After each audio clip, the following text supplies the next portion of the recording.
Nous allons voir la polygraphie ventilatoire sous PPC. Quand doit-on réaliser une polygraphie sous PPC? Elle est indiquée dans les cas suivants.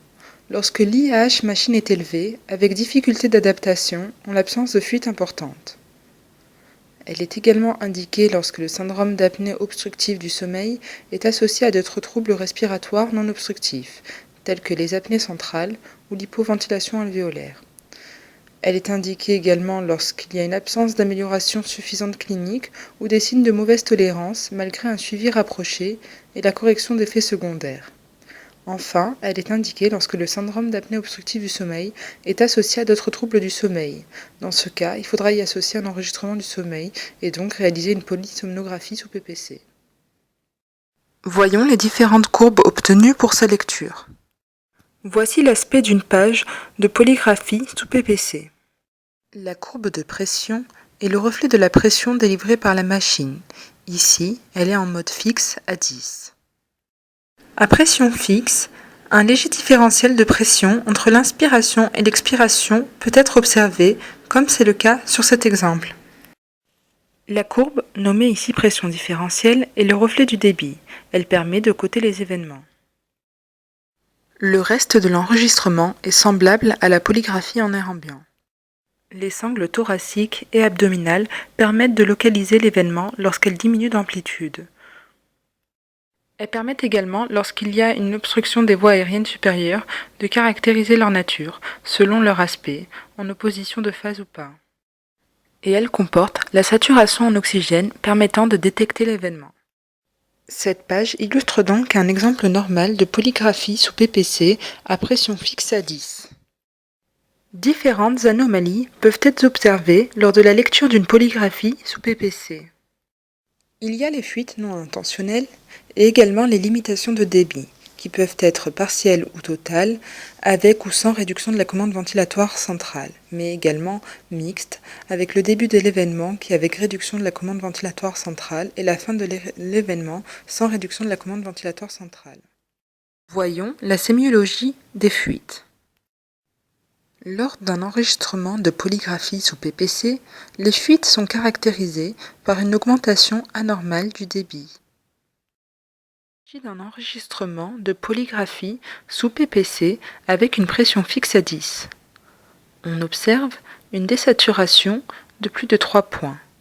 Ceci indique la présence d'un événement. Afin de le localiser, nous observons les courbes thoraciques et abdominales. La diminution d'amplitude de ces courbes permet de localiser l'événement. On observe donc le débit qui est en regard. Ce débit est augmenté. Il s'agit donc d'une fuite. On remarque également sur cet exemple en faveur de la fuite la difficulté de respecter la pression consigne. Voyons maintenant la sémiologie de la limitation de débit dans les voies aériennes supérieures. Celle-ci est caractérisée sur l'enregistrement de polygraphie sous PPC par une diminution d'amplitude du débit.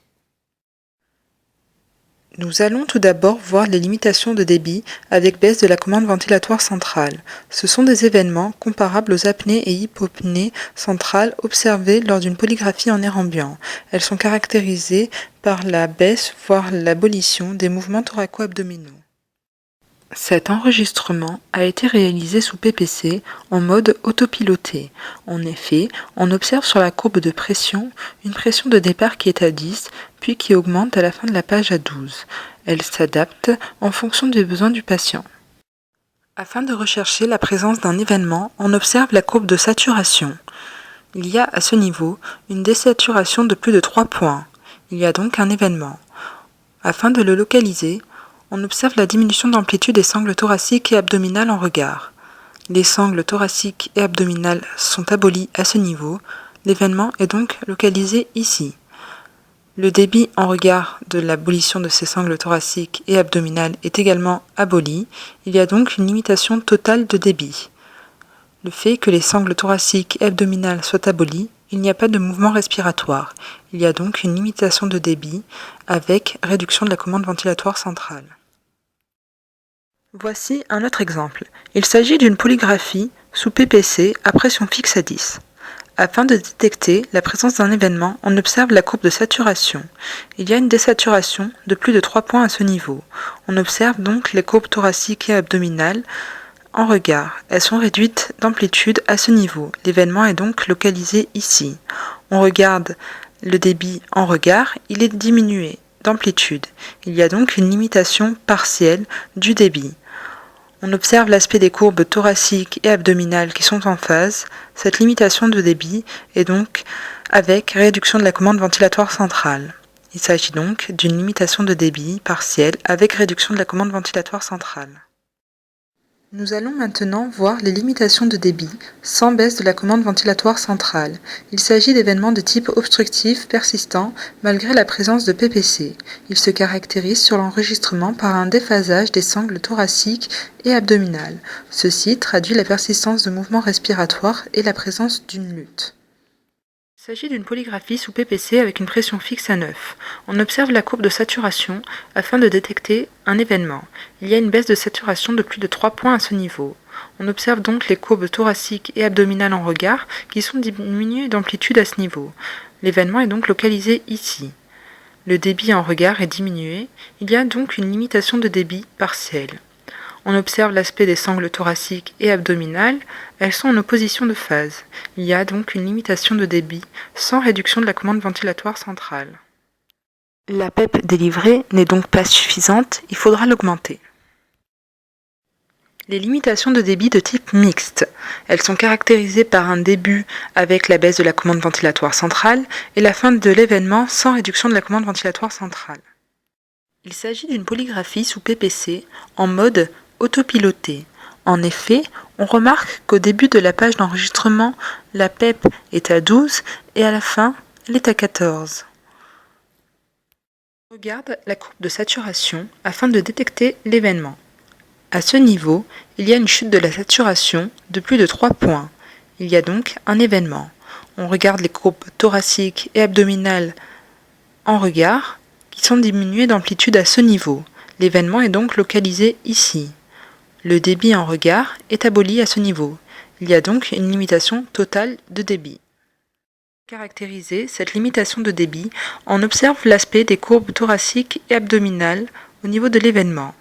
On observe au début de l'événement une abolition des courbes thoraciques et abdominales. Il n'y a donc pas de mouvement respiratoire, il y a une limitation des débits avec réduction de la commande ventilatoire centrale. Mais la fin de l'événement est marquée par une opposition de phase au niveau des sangles thoraciques et abdominales. Donc la fin de l'événement est une limitation de débit sans réduction de la commande ventilatoire centrale. C'est un événement mixte. Maintenant que nous avons vu les différents types d'anomalies retrouvées lors d'une polygraphie sous PPC, on va observer un exemple d'une nuit d'enregistrement. Il s'agit d'une polygraphie sous PPC en mode autopiloté. En effet, on observe la variation de la pression. La saturation est stable, les sangles thoraciques et abdominales sont en phase et leur amplitude est stable, et le débit est stable. On observe une variation de la PEP tout le long de la nuit. Ceci permet à la machine de s'adapter aux besoins du patient et d'éviter les limitations de débit sans réduction de la commande ventilatoire centrale. En d'autres termes, des événements de type obstructif résiduel. Ceci permet d'avoir ce type d'enregistrement stable tout le long de la nuit sans événement. Le but d'un appareillage par PPC est d'obtenir ce type d'enregistrement, c'est-à-dire une pression qui est suffisante afin d'éviter tous les événements de type obstructif résiduel et également une absence de fuite.